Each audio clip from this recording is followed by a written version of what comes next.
حضرت اویس کرنی رضی اللہ تعالیٰ عنہ مسلمان ہوئے، بڑا دل چاہتا تھا حضور سے ملنے کو، آئے بھی 2 دفعہ، آپ نے باتیں سنی ہوئی ہیں۔ اماں بوڑھی تھی، ایک ادھر دیکھو میری طرف، اماں بوڑھی ہو اور ماں حکم دے دے کہ نبی پاک کے پاس نہیں جانا، ذرا سننا، تو حضرت اویس کرنی، یہ داتا گنج بخش علی اجویری نے لکھا ہے، یہ امام شورانی نے لکھا ہے، یہ تمام ان پہ سیرت نگاروں نے لکھا ہے، کہا بیٹے میں کمزور ہوں، مجھے چھوڑ کے نہ جانا، چھوڑ کے نہ جانا۔ ایک دن بڑی منت کی، رو پڑے، اماں نے کہا بیٹا جانا، لیکن اگر حضور گھر نہ ہوئے تو تلاش نہ کرنا، میں فالج زدہ عورت ہوں، اٹھ کے چل نہیں سکتی۔ او بھائی، حضرت اویس کہتے ہیں میں نے دروازے پہ دستک دی، یہ امام شورانی کے جملے، سیدہ عائشہ صدیقہ اندر سے بولی کون ہے دروازے پہ؟ کیا لفظ ہیں، کیا انداز ہے! آج تو مرید بھی ٹیلی فون کرتا ہے، کہتا ہے پیر صاحب تیار ہو جائے، میں پہنچ رہا ہوں قریب، آ گیا ہوں، ذرا ریڈی ہو جائے۔ حضرت اویس کرنی دروازے پہ کھڑے، کون ہے؟ بڑی عاجزی، بڑی درویشی، کہنے لگے اماں جی ایک فقیر ہوں، یمن کا رہنے والا ہوں، ایک فقیر ہوں، ایک درویش ہوں، یمن سے آیا ہوں، محبوب سے ملنا ہے۔ کہا وہ تو گھر میں حجرے میں تشریف فرما نہیں ہے، باہر دیکھ لو، مسجد میں یا کسی جگہ تلاش کر لو۔ حضرت اویس کرنی کی آنکھوں میں آنسو آئے، کہنے لگے وہ آئے تو بتا دینا کہ ایک قرن سے فقیر آیا تھا، یہ امام شورانی کے جملے ہیں۔ حضرت عائشہ کہتی ہے مجھے بتانا نہیں پڑا، محبوب گھر آئے تو آتے ہی پوچھنے لگے عائشہ کوئی آیا تھا؟ علم غیب رسول کے منکر اس حقیقت کو بھول جاتے ہیں، غیب مانا کہ راز ہے لیکن راز اپنوں سے کب چھپاتے ہیں۔ نبی کریم صلی اللہ علیہ وسلم کوئی آیا تھا؟ حضرت عائشہ نے سوال عرض کیا یا رسول اللہ آپ کو کیسے لگا؟ حضور فرمانے لگے کسی کی خوشبو آ رہی ہے، کسی کی، یہ امام شورانی کے لفظ ہے، کسی کی، اگرچہ غالب خوشبو خود محبوب کی ہے، کسی کی خوشبو آ رہی ہے۔ کہ حضور قرن کا رہنے والا کو فقیر آیا تھا، سلام چھوڑ کے چلا گیا۔ جناب عائشہ کہتے ہیں حضور کی آنکھوں میں آنسو آئے، میں نے کہا حضور وہ گیا کیوں؟ تو محبوب نے فرمایا اس کی ماں بوڑھی ہے، اس کی ماں، محبوب اگر اماں کے لیے کہتے ہیں چل دیکھیں نا تابی بنے، وہ صحابی نہیں بن سکے، تابی، تو تبلیغ کرنے کیسے چلا جاتا ہے بیمار ماں کو چھوڑ کے؟ تو پیر صاحب کے ڈیرے پہ کیسے پہنچ گیا اماں کو چھوڑ؟ تجھے کس نے اجازت دی کہ ماں باپ بوڑھے تھے اور تو کہے جی میں وہاں جا رہا ہوں، میں نے چلے کرنے ہیں، وظیفے پڑھنے؟ بھئی جب حضرت اویس کرنی اعلیٰ حضرت امام اہل سنت رحمت اللہ علیہ آپ نے لکھا ہے کہ وہ جو محبوب کا فرمان ہے نا بخاری مسلم میں، رضا اللہ فی رضا الوالد، فرمایا جس کی والد راضی اس کا اللہ راضی، اور جس کا باپ ناراض اس کا، اعلیٰ حضرت فرماتے ہیں کچھ 100 ولی، ایک جگہ پہ فرماتے ہیں 1000 ولی ایک طرف بیٹھ کے کہہ دینا کہ یا اللہ اس بندے کو بخش دے، اور اکیلا والد کہہ دینا یا اللہ میرا نافرمان ہے، نہ معاف کرنا، تو فرمایا اللہ اس 100 ولی کی نہیں مانتا، والد کی بات مانتا، اس لیے کہ حضور کا فرمان آ گیا باپ راضی ہوگا تو اللہ۔ تو میرے بھائی شریعت ایک حقیقت ہے، اس حقیقت کو سمجھو۔ حضرت اویس کرنی کی زندگی کا ایک پہلو یہ، دوسرا پہلو یہ جو ہے نا بڑی لمبی چوڑی داستانیں، اور بڑا ہمیں شوق ہے تصویروں کا، بڑا شوق ہے، آپ یقین کریں میری طرح کے بہت سارے لوگوں کے پوسٹر چھپتے ہیں، بڑی بڑی تصویریں لگی ہوئی ہیں چوکوں میں۔ استقبال سب سے اچھا وہ ہے جو قیامت کے دن ہوگا۔ اگر اس استقبال، دیکھیں نا یہاں ہم سے پہلے لوگوں کے بڑے استقبال ہوئے، پھر بعد میں کیا ہوا؟ چلے گئے وہ لوگ، ہم آ گئے، ہم بھی چلے جائیں گے۔ مٹی دیں تے مٹی رہنی، ایویں کادی بلے بلے، اج مٹی دے اتے بندیا تے کل مٹی دے تھلے۔ حضرت اویس کرنی خیر التابعین ہے، تابعین میں سب سے پہلا نمبر ہے۔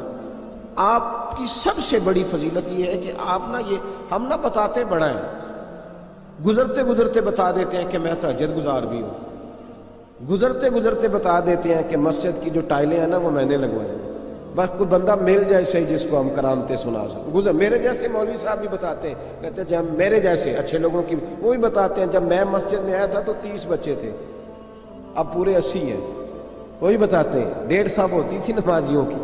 اب بھائی چھوڑو، اگر بچے پڑھاؤ گے تو اللہ راضی ہوگا، کو بتانے کی بات ہے، وہ ذکر کرنے کی بات ہے، یہ اللہ رسول کا راز ہے، اس کا ذکر نہیں کیا جاتا۔ خواجہ اویس کرنی رضی اللہ تعالیٰ اپنے آپ کو چھپا کے رکھا ساری زندگی، ساری زندگی اماں جب انتقال کر گئی نا خواجہ ویسے کرنے کی، والد پہلے جا چکے تھے، والدہ انتقال کر گئی تو کسی ایک جگہ ٹھکانہ نہیں رکھا حضرت ویسے کرنے۔ میری باتوں کی سمجھ آ رہی ہے آپ حضرات؟ کیوں بھلا یہ کئی دفعہ جو نعرے شارے ہوتے ہیں یہ بڑی خرابی کر جاتے ہیں، اصل کام رہ جاتا ہے۔ دست بوسی کرنے والے کئی دفعہ اتنا دور لے جاتے ہیں کہ انسان کے اپنے وظائف پیچھے رہ جاتے ہیں، کئی دفعہ مشکلات ہوتی ہیں۔ اس لیے صوفیاء میں ایک ملامتی گروہ ہے، ملامتی، داتا صاحب نے اس کو لکھا ہے اور اس کا تذکرہ قرآن نے کیا، یجاہدون فی سبیل اللہ ولا یخافون لومۃ لائم۔ فرمایا اللہ کے کچھ بندے ایسے ہیں جو اللہ کے راستے میں جہاد کرتے ہیں اور جب لوگ انہیں برا کہتے ہیں تو اس کی پرواہ نہیں کرتے۔ ملامتی گروہ جو کہتے ہیں کہ لوگ اگر تھوڑا سا ہم سے الرجی کریں گے تو ہو سکتا ہے، دیکھیں نا جب آپ کو کوئی برا کہتا ہے تو نفس دبتا ہے، کہتا ہے تو کچھ بھی نہیں۔ حضرت باجزید بستامی سلطان العارفین رحمت اللہ تعالی علیہ فرماتے ہیں رمضان شریف کا مہینہ تھا تو میں گزر رہا تھا بستام کے بازار سے، لوگ دکانوں سے اٹھ کے مجھے ملنے آنے لگے تو میرا نفس مجھے کہنے لگا باجزید اتنی شان تو آج بادشاہ کی بھی نہیں جتنی تیری ہے، میں کاروبار چھوڑ کے تو نہیں آتا۔ کہتے ہیں اسی لمحے وہ جو میری روحانی ترقی تھی وہ رک گئی، میں پریشان ہو گیا کہ میں نے لوگوں کی تعریفوں کو بڑا سمجھ لیا۔ کہتے ہیں کھجوریں تھی ریڈی، پتہ رمضان میں کھجوریں بڑی بکتی ہیں، کہتے ہیں میں آگے بڑھا، لوگ سلامیں لے رہے تھے، ایک کھجور اٹھا کے نہ کھائی نہیں، اٹھا کے نہ منہ میں رکھ لی، صرف منہ میں۔ لوگ کہنے لگے دفع کرو، یہ بھی کوئی بندہ ہے جس نے روزہ ہی نہیں رکھا پیر ہو کے۔ کہتے ہیں لوگوں نے ملامت کی تو میرا نفس کچلا گیا۔ جب کوئی آپ کو برا کہتا ہے نا، پھر جو سجدے میں رونے کا مزہ آتا ہے وہ تعریف کے وقت سجدہ ہوتا ہے کبھی؟ اقبال کہنے لگے نہ بچا بچا کے تو رکھ اسے، تیرا آئینہ ہے وہ آئینہ، یہ شکستہ ہو تو عزیز تر ہے نگاہ آئینہ ساز میں۔ فرماتے ہیں میں کھل کے رویا اللہ کی بارگاہ میں، بندے سارے۔ بابا بلے شاہ صاحب فرماتے ہیں ایک دن میرا بھی دل کیا تھا کہ میں اعتکاف کروں پر قصور سے نکل جاؤں، کچھ پیر کہہ کے ہاتھ چومتے ہیں، کچھ سید کہہ کے۔ فرمانے لگے اٹھ بلے آ چل اوتھے وسیے، اور جتھے وس دینی سارے ہی انے، نہ کوئی ساڈی ذات پچھانے تے نہ کوئی سانو منے، چلو چلے وہاں جا کے بیٹھتے۔ حضرت اویس کرنی کا یہ کمال رہا، جس طرح حضرت بایزید نے کھجور رکھ لی، لوگ برا کہنے لگے، چھوڑ کے چلے گئے۔ فرماتے ہیں جو مزہ اس دن سجدوں میں آیا نا، تھوڑا آگے جا کے میں نے کھجور باہر نکال دی، روزہ بھی نہیں ٹوٹا۔ میرا خادم کہنے لگا حضور یہ کیا کیا؟ فرمانے لگے رب کے قریب ہونے کا ایک طریقہ اختیار کیا، یہ بھی ایک طریقہ ہے اس کے قریب ہونے کا۔ صاحبو حضرت بایزید چھپے رہے۔ داتا صاحب نے لکھا ہے ایک اور تابعی تھے حضرت حرم بن حیان ان کا نام، وہ کہتے ہیں میرے دل میں تڑپ لگ گئی کہ حضرت اویس کرنی سے ملوں۔ میں یمن آیا ملنے، جب ان کی والدہ کا انتقال ہوا تو ایک جگہ رہتے نہیں تھے، کبھی یمن، کبھی کوفے، کبھی کہیں۔ حضرت حرم بن حیان کہتے ہیں میں حضرت اویس کرنی کو ڈھونڈتے، توجہ ہے میری بات پر، میری طرف دیکھیں، کہتے ہیں میں نے مہینوں کا سفر کیا۔ آپ نے بھی کبھی کیا ہے مرشد ڈھونڈنے کے لیے؟ گھر بہ کے آکھی ہوندے نے کوئی کامل نہیں رہا، ساریاں دکانداریاں، بھائی تو گیا کہاں ہے؟ تو کہاں گیا؟ گھر بیٹھے ہی فیصلہ کر لیا تو نے، تو کہاں نکلا؟ جو نکلتے ہیں نا انہیں تو رب کریم کا قرب بھی نصیب ہو جاتا ہے۔ تو نکلا ہی نہیں، تو نے گھر بیٹھے ہی فیصلہ کر، سارے غلط ہے، یہ ہو ہی نہیں سکتا سارے غلط ہو۔ اس لیے کہ صحیح بخاری میں محبوب کا فرمان موجود ہے، نبی کریم علیہ السلام نے فرمایا میری امت کبھی گمراہی پر جمع ہو ہی نہیں سکتی، تھوڑے لوگ برے ہوں گے، سارے برے ہو سکتے۔ یہ تو ہم نے ایک دوسرے پہ تنقید کر کے لوگوں کو برا کیا، جو اچھے تھے وہ بھی ہماری تنقید کے پیچھے چھپ گئے، ورنہ ایسی کوئی بات، بڑی خیر موجود ہے دنیا، بڑی خیر۔ حضرت حرم بن حیان کہتے ہیں میں جناب ویسے کرنی کو ڈھونڈنے نکلا، تو ان کو ڈھونڈتے میں پہلے یمن گیا، لوگوں سے میں نے کہا ویس، کہنے لگے چھوڑو وہ تو دیوانہ ہے۔ اور داتا صاحب نے یہ لفظ لکھے ہیں، لفظ دیکھنا یہ بڑا مزہ دیں گے آپ کو جملے۔ داتا صاحب کہتے ہیں جب حضرت حرم بن حیان نے پوچھا نا ویس کرنی، تو کہا وہ تو دیوانہ ہے، مجنون ہے، پاگل ہے معاذ اللہ۔ کیوں؟ کیا تم نے دیکھ لیا؟ کہنے لگے جب دنیا روتی ہے تو وہ ہنستا ہے، جب دنیا رو رہی ہوتی ہے تو وہ ہنستا ہے، اور جب لوگ ہنستے ہیں تو وہ روتا ہے۔ عجیب اس کا انداز ہے، وہ تو دیوانہ سا آدمی ہے اور عجیب بندہ ہے، عجیب شخص ہے وہ۔ روڑی سے جو لوگ چھلکے پھینک دیتے ہیں وہ کٹھے کرتا ہے، روڑی سے۔ اٹھو بلیا چلو اتھے وسیے جتھے وس دینی سارے انے، نہ کوئی ساڈی ذات پچھانے تے نہ کوئی سانو منے۔ کہتے ہیں چھلکے اٹھا کے دھو کے کھا لیتا ہے، اور پھر لوگ جو کپڑا پہننے کے قابل نہیں رہتا لوگ اسے پھینک دیتے ہیں، وہ ٹاکیاں جمع کر کے ان کو سیتا رہتا ہے، ان کا لباس بناتا ہے۔ کوئی روٹی پکی پکائی دیتا ہے تو پسند نہیں کرتا، قبول نہیں کرتا، اس سے ملنے آئے ہو۔ تو حرم بن حیان کہنے لگے وہ بھی ذرا جدا سا ہے تو میری بھی تلاش ذرا جدا سی ہے، میں بھی ذرا جدا سے آدمی کو ملنے آیا ہوں۔ کہنے لگے اس کا گھر بھی کوئی نہیں اپنا، کبھی یہاں ہوتا ہے تو کبھی ڈھونڈ لو تم بھی۔ حرم بن حیان کہتے ہیں میں نے ایک شخص کی منت کی، میں نے کہا بتا دے کہیں دیکھا ہے تو۔ کہنے لگا وہ کرن سے کوفے چلے گئے۔ کہتے میں کرن سے کوفے آیا، ایک بندے سے پھر پوچھا، لوگ کہنے لگے چھوڑ وہ ٹکتا نہیں تو تو نے مل کے کیا کرنا ہے؟ کہتے میں نے پوچھا بتاؤ تو صحیح کہاں ہے؟ تو کہنے لگے وہ تو سنا ہے حج کرنے چلے گئے، ایام حج ہے۔ کہتے میں حج پہ چلا گیا، ساری دنیا ملی پر اویس کرنی نہیں ملے۔ پوچھا بھئی کسی نے دیکھا ہے؟ تو ایک شخص کہنے لگا میں نے دیکھا ہے، پر جتنا میں اس کے پیچھے دوڑتا تھا وہ اتنا آگے دوڑتا تھا۔ کہاں گئے؟ کہ مدینہ شریف چلے گئے۔ کہتے میں مدینے آیا تو ملے وہاں بھی کوئی نہیں۔ میں نے کہا ویس اگر آپ کی بے نیازی سچی ہے، کسی سے ملنا نہیں چاہتے، تو میری بھی تڑپ بڑی سچی ہے، میں بھی مل کے چھوڑوں گا، میں بھی مل کے چھوڑوں گا۔ اگر آپ کی اگر یہ سچی ہے نا بے نیازی، بے نیاز تھے، سانو تخت ہزارے دی لوڑ کی نال کی لگے شہر بمبول دے نال، اسی اپنی بال کے سیک لیں، سانو کی لگے کسی اور دے نال۔ اگر آپ کی بے نیازی سچی ہے تو میری تڑپ بھی بڑی سچی۔ کہتے ڈھونڈتے ڈھونڈتے میں پہنچ گیا پھر دوبارہ کوفے کے قریب نہر فرات، جہاں امام علی مقام شہید ہوئے۔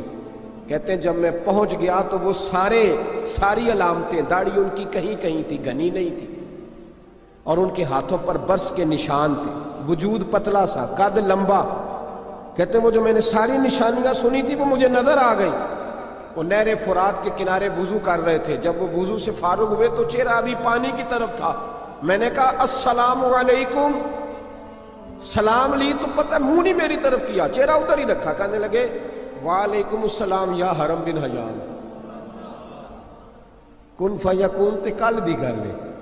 وعلیکم السلام یا حرم بن حیان، یار تو نے نہیں پیچھا چھوڑا، پہنچ ہی گئے ہو، آ ہی گئے ہو۔ کہتے ہیں میں نے کہا حضور آپ ویس آپ کون ہیں؟ آپ کون ہیں؟ تو کہنے لگے میں وہی ہوں جسے تو کئی مہینوں سے تلاش کر رہا ہے۔ تو میں نے کہا حضور آپ میرا نام کیسے جانتے ہیں؟ یہ کشف المحجوب پڑھ رہا ہوں داتا صاحب کی، میرا نام کیسے جانتے ہیں؟ تو حضرت اویس کرنی کہنے لگے عرفت روحی من روحی کا، میری روح آپ کی روح کی واقف ہے۔ وہ میری جو روح ہے نا، روح۔ امام غزالی سے کسی نے کہا تھا حضور آپ مجھ سے کتنا پیار کرتے ہیں؟ فرمانے لگے اپنے دل سے پوچھ لے تو کتنا کرتا ہے، بس برابر ہے، پوچھ لے اپنے دل سے تو مجھ سے کتنا کرتا ہے، میں بھی اتنا ہی کرتا ہوں، یہ پوچھ لے تو۔ بھائی حضرت اویس کرنی کی ملاقات ہوئی تو کہا حضور میں کہاں چلا اور آپ کہاں دوڑے؟ آپ فرمانے لگے یار میں چھپا ہوا ہوں تو مجھے چھپا رہنے دے، میں چھپا ہوا، میں سراپا مخزن راز تھا اور رہا تھا مدت و راز۔ یہ تو تیرا شوق کے دید کشاں کشاں مجھے کھینچ لایا مجاز میں۔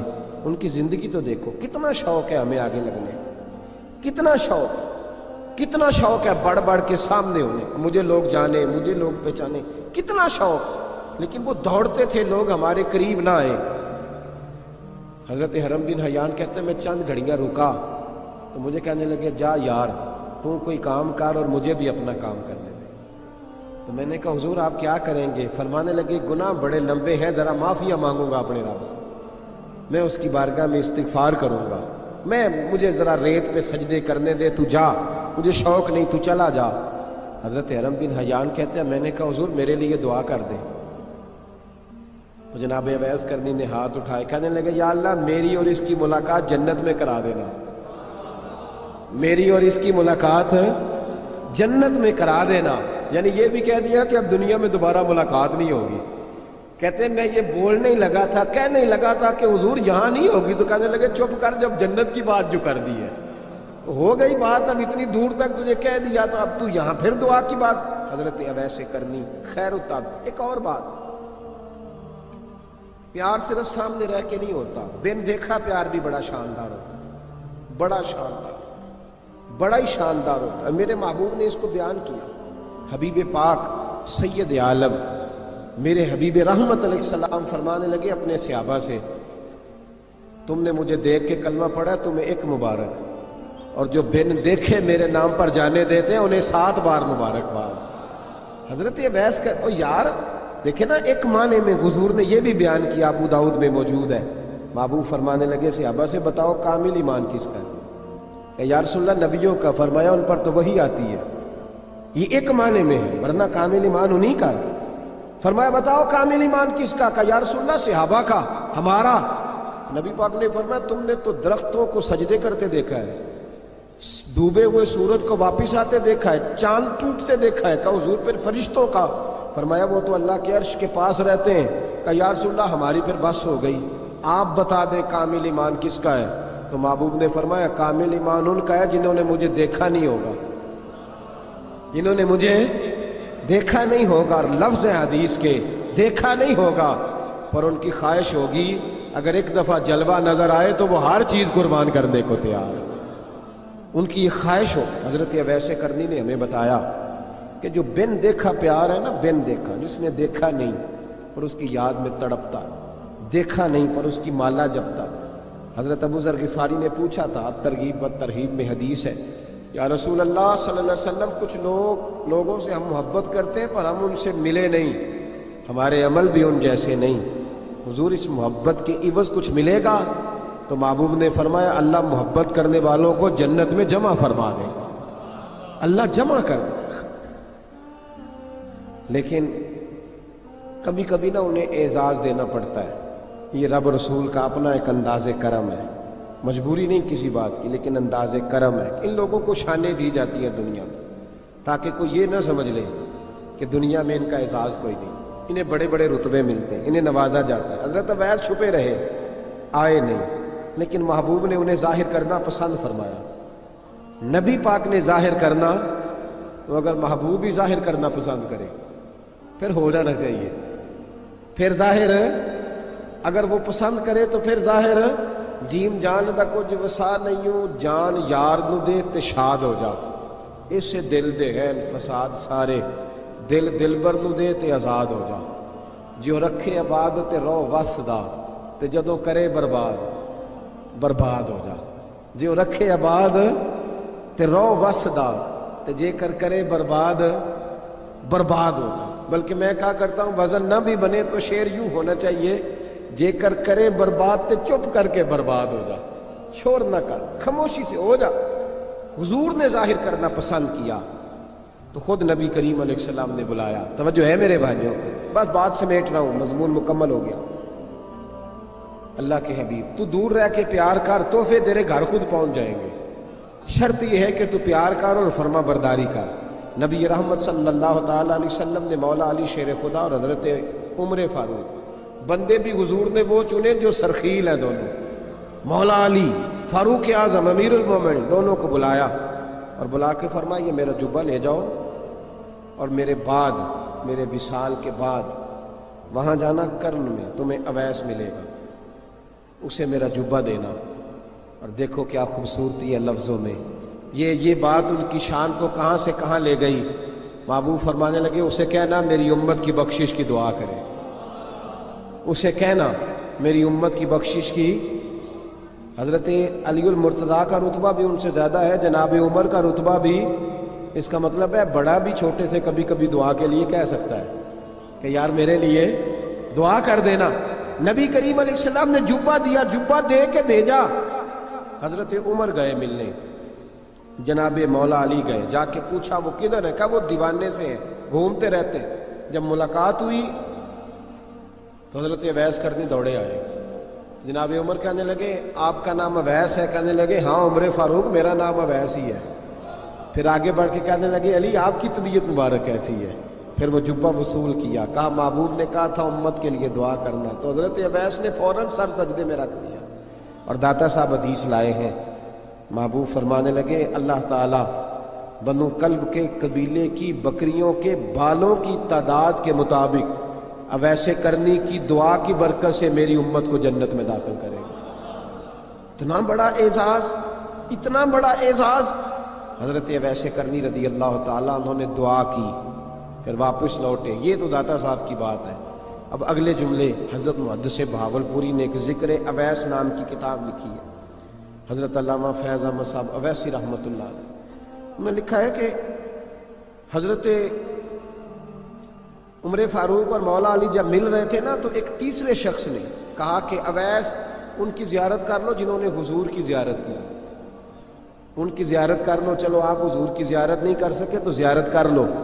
تو حضرت اویس کرنی اٹھ کے قریب گئے تو جناب علی المرتضیٰ اور جناب عمر سے کہنے لگے حضور کی داڑھی مبارک میں کتنے بال سفید تھے؟ زیارت تو نہیں کی، داڑھی میں کتنے بال ہیں؟ انہوں نے یہ نہیں کہا ہمیں پتہ نہیں، کیونکہ سوال دوسرے کا تھا، ان دونوں کا سوال یہ نہیں کہا ہمیں پتہ نہیں۔ باقی کتابوں میں الفاظ اور ملتے ہیں، میں وہ والی بات بیان کر رہا ہوں جس میں ادب زیادہ پایا جاتا ہے۔ کہا کتنے بال سفید تھے؟ تو یہ نہیں فرمایا مولا علی اور جناب عمر نے کہ ہمیں پتہ نہیں، کہنے لگے ویس آج آپ ہی بتائیں گے کتنے سفید، آج آپ ہی بتائیں کتنے ہیں۔ تو حضرت سیدنا اویس کرنی کہنے لگے محبوب کی داڑھی مبارک میں 17 بال سفید تھے، 17 بال سفید تھے، یہ ان کی زیارت کا حال۔ حضرت اویس کرنی نے ہمیں بتایا کہ دور رہ کے اطاعت صحیح کرنا، تمہارا ذکر دربار رسول پہ بھی ہوگا اور دربار خداوندی پہ بھی ہوگا۔ دوسرا یہ جو بہت زیادہ شوق ہے آگے آگے بڑھنے کا ہر آدمی کو، میں اکثر یہ روتا ہوں، میں کہتا ہوں پہلے کو کسی بزرگ سے ملتا تھا تو دعا کراتا تھا، اب ملتے ہیں تو کہتے ہیں حضرت ذرا میرے ساتھ فوٹو تو کھنچوا لیں۔ پہلے لوگ دعا کراتے، ہاں دعا کی التجا کرتے، کہتے تھے مہربانی کر، اتنا ہی کہہ دیں کہ اللہ تیری دنیا اور آخرت بہتر کر دے، اب یہ رنگ فوٹو کھینچتے ہیں۔ تو بھائی یہ بہت زیادہ ہمارا جو رویہ اس طرح کا ہے، یہ حضرت اویس کرنی کی سیرت بتاتی ہے کہ یہ الجھاؤ ہے، الجھو نہ، سلجھ کے وقت گزارو۔ اور تیسری بات ان کی حیات مبارکہ سے ہمیں یہ ملتی ہے، اللہ کے ساتھ جو لوگ جڑ جاتے ہیں انہیں ویسے ہی دنیا کی ضرورت نہیں رہتی، ان کی توجہ ہی اور جانب ہو جاتی ہے۔ دعا کرتا ہوں مالک کریم کے حضور جو کچھ میں نے عرض کیا اللہ اپنی بارگاہ میں مقبول فرمائے، دوران گفتگو جہاں ہم بھول گئے اللہ ہم سے درگزر فرمائے۔ آخر دعوانا